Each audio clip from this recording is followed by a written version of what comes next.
투자 리포트 주식의 발견은 SBS BG앱에서 실시간으로 시청이 가능합니다. SBS BG앱을 다운받으셔서 시청하시면 더 많은 정보를 풍부하게 얻을 수 있습니다. 자, 미국이 예상대로 기준금리를 인하했습니다. 하지만 시장에서는 진짜 중요한 건 이제부터라는 말이 나오고 있죠. 점도표에서 내년 통화 완화가 확실히 보이지 않는다면 이번 금리 인하에 대한 시장의 환호도 오래가지 않을 수 있다는 거 아닌가라는 우려가 좀 나오고 있죠. 네, 맞습니다. 미국 연준이 시장 예상대로 12월 FOMC 회의에서 이제 기준금리를 25bp 인하를 하게 되면서 네. 올해 들어 이제 세 번째 금리 인하가 이루어졌습니다. 아무래도 최근 인플레이션이 크게 둔화되지 않고 있는 상황에서 또 경제는 양호한 성장이 이어지는 상황이다 보니 내년 추가 금리 인하에 대한 이런 불확실성과 함께 주식시장도 이런 부분들이 기대치가 많이 선반영됐다. 이런 심리들로 차익 매물이 나오는 등의 이런 조정이 나올 수 있는 부분 물론 있지만 차기 연준 의장으로 가장 유력하게 꼽히고 있는 케빈 헤셋은 이제 트럼프 1기 경제자문위원장 출신입니다. 그래서 이제 최근에도 지금의 데이터라면 25bp 인하를 비롯해서 그 이상으로 금리를 대폭 인하를 해도 충분히 가능하고 또 여유가 많다고 이렇게 직설적으로 발언을 했었거든요. 현재 나와 있는 점도표 에 의해서 금리 인하가 좀 낮아지거나 속도가 둔화될 수 있다라는 우려 역시도 차기 연준장이 지명이 된다면 또 시장의 변화는 나타날 가능성이 높다 이렇게 정리해서 말씀드릴 수 있겠습니다. 네, 그러니까 이제 차기 연준 의장이 누가 되느냐를 좀 주목해서 봐야 될 필요성이 있을 것 같아요, 그죠? 예. 자, 그런 가운데 국내 주식시장은 FOMC 결과를 앞두고 선반영 흐름이 꽤 강했는데요. 이 상승 흐름이 연말까지 이어져서 올해는 산타 랠리를 기대해봐도 될까요? 어떨까요? 네, 산타 랠리는 이제 지수가 추가적으로 상승이 나와야 좀 그런 표현이 적합한데 네. 조금 지수에 대한 추가 상승 과정은 좀 애매할 수 있는 구간이 있긴 합니다. 그래요? 우선은 이제 지금 자체적으로 이제 FOMC 이후에 선반영이 돼서 지수가 올라왔는데 문제는 이제 그 오라클의 실적 발표와 브로드컴의 실적 발표 이후에 주가가 다시 한번 조정이 나오는 거예요. 이 과정이 있기 때문에 조금 애매하다. 그런데 이제 다행히도 이번에 FOMC 이후에 연준에서 이제 비둘기파적 이제 발언이 나오고 점도표가 좀 개선이 될 거다. 그리고 내년에 추가 금리 인하가 좀 진행이 될 거다. 이런 이야기가 나와서 사실상 이제 지수가 한 번 더 올라갔던 사이클이 있었습니다.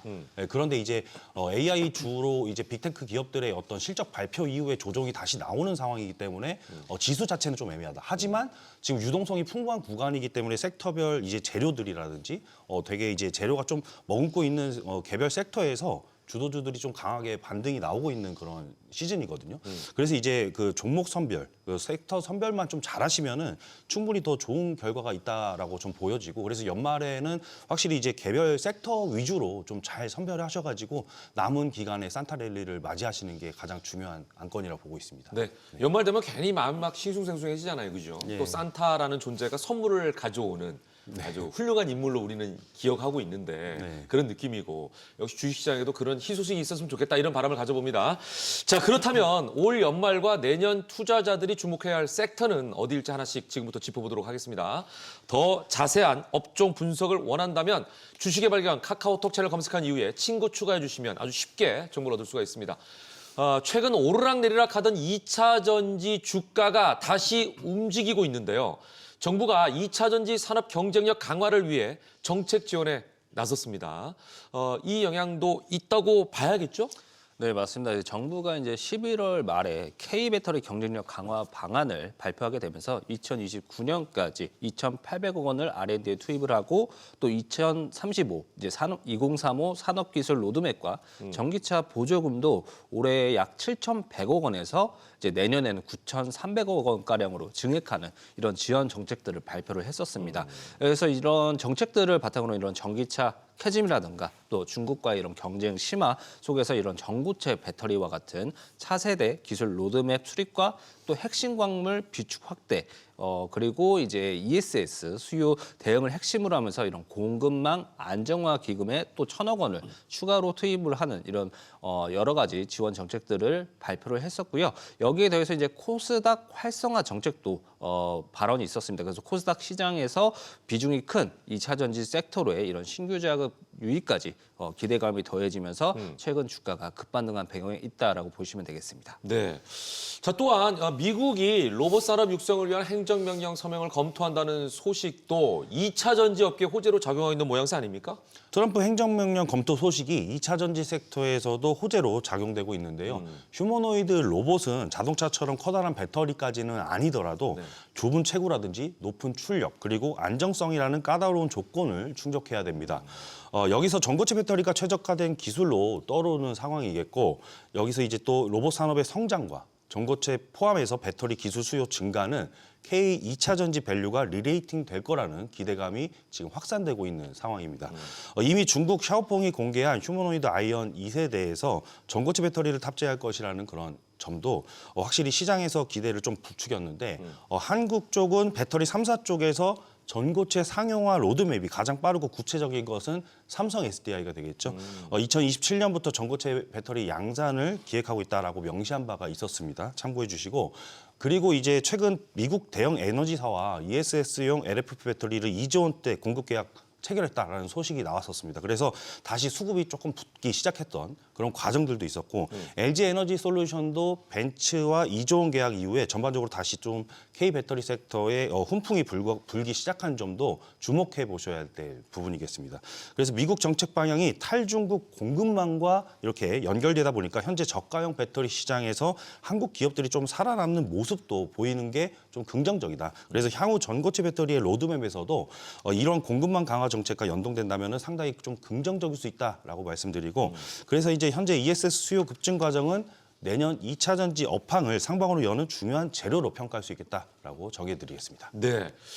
자, 예전에는 2차 전지하면 전기차를 떠올리는 게 공식처럼 생각이 됐는데 방금 전에 이영진 자문위원이 말씀하신 것처럼 최근에는요. ESS가 새로운 주인공으로 치고 올라오고 있는 모양새입니다. 전기차는 숨고르기, ESS는 가파른 성장을 맞이하는 이 시점에서 2차 전지 산업은 구조적인 재편에 들어갔다고 봐야 될까요? 어떨까요? 네, 아무래도 2차 전지 산업 자체가 이 전기차 수요나 뭐 리튬 가격에 대해서 굉장히 민감하게 주가 반응이 나타나고 있고 최근에도 그런 흐름이 이어지고 있습니다. 하지만 이제 전기차 시장이 이제 캐즘을 극복해 가고 이런 과정에서 ESS에 대한 이런 수요 기대감이 급부상하게 되면서 수요 구조가 빠르게 좀 재편되고 있는 상황 그리고 주가 역시도 이에 따라서 변동성이 확대되는 상황이다라고 보시면 되겠는데요. 올 한 해 전반적으로 봤을 때 전기차 부분은 역시나 좀 경기 둔화라든지 그리고 소비 심리 위축으로 판매가 또 부진을 했고 또 생산 캐파 과잉이 되다 보니까 실적 압박을 계속 받는 이런 한 해가 이어졌었습니다. 반면에 ESS 같은 경우는 이제 AI 데이터 센터 전력 수요 폭증 계속 이어지고 있기 때문에 그런 수요 폭증에 힘입어서 전기차 비중이 컸던 기업들도 이제 ESS 프로젝트 대형화와 함께 이런 초기 수주까지 받게 되면서 업황 반등을 뒷받침하면서 주가 반등이 나와주는 상황이다 볼 수 있겠고요. 따라서 국내 2차 전지 기업들이 이제 전기차 회복 이런 수요 회복 지연에도 이제 앞으로 4분기부터 내년까지 실적에서 ESS의 매출 비중이 이 전기차 부진을 얼만큼 상쇄하고 완충 역할을 해낼 것인지 앞으로의 실적을 계속 주목할 필요가 있겠습니다. 네. 자, 2차 전지 시장에서는 중국의 존재감을 얘기하지 않을 수가 없는데요. 하지만 국내 기업도 가만히 있을 수만은 없죠. 북미 ESS 시장에서 현지 생산 기반을 확보한 국내 데이터 셀 업체들이 점유율을 확대하고 있다면서요. 네, 확실히 21년에 그 북미 쪽으로 봤을 때 ESS 배터리 시장이 한국계 이제 배터리 3사 점유율을 봤을 때 약 27% 수준이었는데 25년도 상반기로 봤을 때 한 50% 넘는 수준까지 올라온 것도 집계되었고요. 네. 현 시점에서 추가적인 계약 공시를 통해서 저희가 확인할 수 있는 게 점유율이 계속 올라오고 있다라고 보실 수가 있습니다. 그래서 앞서 말씀드린 삼성 SDI도 미국 대형 에너지 기업의 ESS용 LFP 배터리를 대규모로 계약했었고 이게 모두 최근에 나온 소식들이죠. 그래서 AI 데이터 센터를 중심으로 해서 ESS 신규 수요가 빠르게 확대되고 있고 북미에서는 이제 중국산 배터리를 사실상 배제하려는 흐름이 그렇게 강화되고 있다는 걸 이제 확인할 수 있는 과정이겠고요. 글로벌 ESS 시장이 그래서 2026년부터 30년 동안 연평균 무려 20% 정도 성장하는 거. 그래서 미국 ESS 시장은 무려 25%나 연평균 성장한다는 것이 상당히 중요하다고 보고 있기 때문에 관련주들은 역시나 주가 눌림에서 확실히 기회가 있다 이렇게 보시고 그렇게 해서 이제 비중 확대를 이제 그쪽에서 하시는 게 좋겠습니다. 네. 자, 이게 이제 ESS에 대한 관심이 높아지는 게 그만큼 전력을 필요로 하는 수요처가 많아지기 때문이라고 볼 수가 있을 것 같은데요. 뿐만 아니라 AI 확산으로 전력 소비가 폭증하면서 에너지원에 대한 관심도 커질 수밖에 없는 상황입니다. 그러다 보니까 최근 젠슨왕이 전력 수요 부족의 대안으로 원자력을 언급하자마자 관련 종목 주가가 반응하기도 했죠. 네, 맞습니다. 네. 아무래도 시장에서 주목하는 인물의 발언이다 보니까 곧바로 주가들이 이렇게 급등이 나오고 네. 반등이 나오고 강한 흐름이 나왔었는데 좀 발언 내용부터 좀 중요한 내용만 요약해서 설명드리자면은 이제 엔비디아 젠슨왕 CEO가 AI 데이터 센터에 폭발적인 전력 수요 증가를 지적을 했습니다. 그래서 이를 해결할 최적 대안으로 원자력, 특히 소형 모듈 원전, 그러니까 SMR을 꼽았는데요. 이제 AI 성장의 핵심은 전력이고 또 가장 중요한 에너지원은 원자력으로 앞으로 6년에서 7년 내에 기업들이 데이터 센터 옆에 수백 메가와트급 SMR을 직접 운영할 것이다. 이렇게 전망한다. 이렇게 언급을 했었는데 AI 모델 훈련 과정에서 이런 에너지 소비가 급증하는 이런 현실 그리고 안정적 전력 공급은 필수적인 점은 다시 한번 강조를 했던 점에서 미국 증시에서는 이제 오클로라든지 또 뉴스케일 파워 같은 SMR 관련주들이 뭐 10% 이상 급등세를 보였다가 또 이후에 곧바로 차익 매물이 출회되는 이런 큰 변동성이 계속 이어지고 있는 상황입니다. 아무래도 전력 공급원으로서의 이런 SMR 성장은 앞으로 필연적이겠지만 여러 규제라든가 뭐 기술적인 문제들로 때문에 이런 문제들 때문에 SMR 상업화까지는 시간이 걸릴 수가 있습니다. 그렇기 때문에 주가 측면에서는 이런 기대감이 단기적으로 급하게 반영이 되겠지만 앞으로 SMR 상용화는 길게 보셔야 된다는 점. 그래서 단기적인 급등세에는 좀 주의할 필요가 있겠다 이렇게 해서 정리를 해드릴 수 있겠습니다. 네, 그만큼 좀 시간이 더 필요하다. 네, 이런 말씀이신 것 같습니다. 자, 어쨌거나 올해 상반기 시장을 주도했던 업종 가운데 하나가 바로 원전이었습니다. 하지만 최근에는 흐름이 다소 주춤한 모양새인데요. 그래도 SMR, 즉 소형 모듈 원전을 포함한 구조적 변화까지 감안한다면 여전히 모멘텀은 살아있다라고 보는 게 맞겠죠? 네, 확실히 그러니까 SMR 섹터도 이제 반등이 최근에 이제 나왔다가 다시 이제 하락하는 그런 모습을 보여줬지만은 확실히 이제 트럼프 대통령이 백악관 광료 회의에서 직접 이렇게 이야기를 했었습니다. 그러니까 한국과 일본 투자금이 들어오면은 우리가 가장 먼저 할 일은 원전부터 짓는 것이다라고 이야기를 했었죠. 그래서 이 말 한마디가 의미를 한다는 것은 이제 한국과 일본 자금은 미국 원전 인프라의 1순위로 투입된다라는 것이고 그리고 이제 2023년까지 이제 대형 원전 10기 착공 계획 이것을 이제 재가동한다라고 저희가 이해를 하실 수가 있겠어요.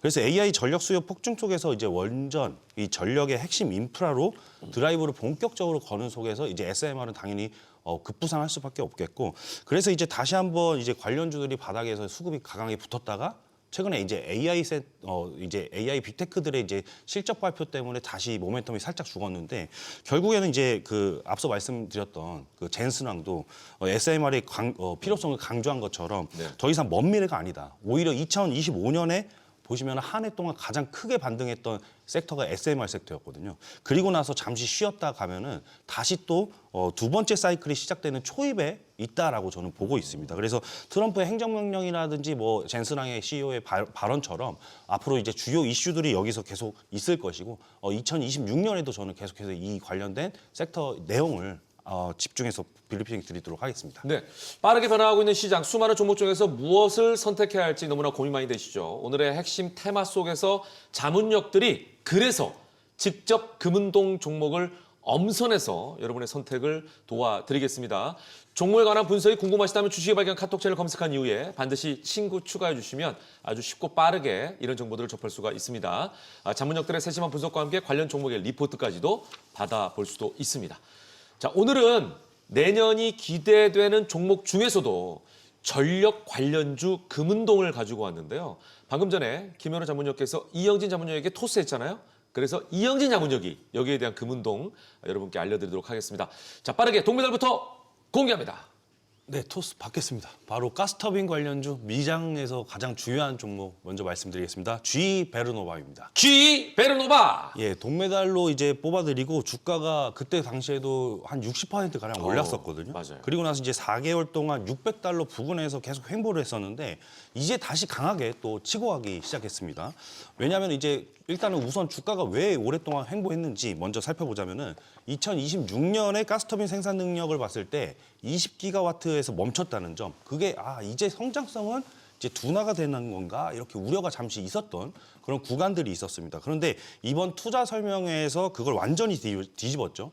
2028년 가스터빈 캐파를 24기가와트시까지 확대시키겠다라고 공표했고, 즉 이것은 이제 외형 성장에 대한 부분이 다시 열리고 그리고 에비타과 마진 기준까지도 같이 레벨업이 되는 그런 구조적인 그런 어떤 공식적으로 이제 구조적인 성장이 열리는 구조라고 보시면 되겠습니다. 그래서 이번에 발표된 숫자를 보면은 굉장히 좀 공격적이면서 실현 가능성이 높다라고 봤는데 매출이 450억 달러에서 520억 달러로 무려 70억 달러나 추가 상향된 점. 그리고 조정 에비타에서 마진이 14%에서 20%.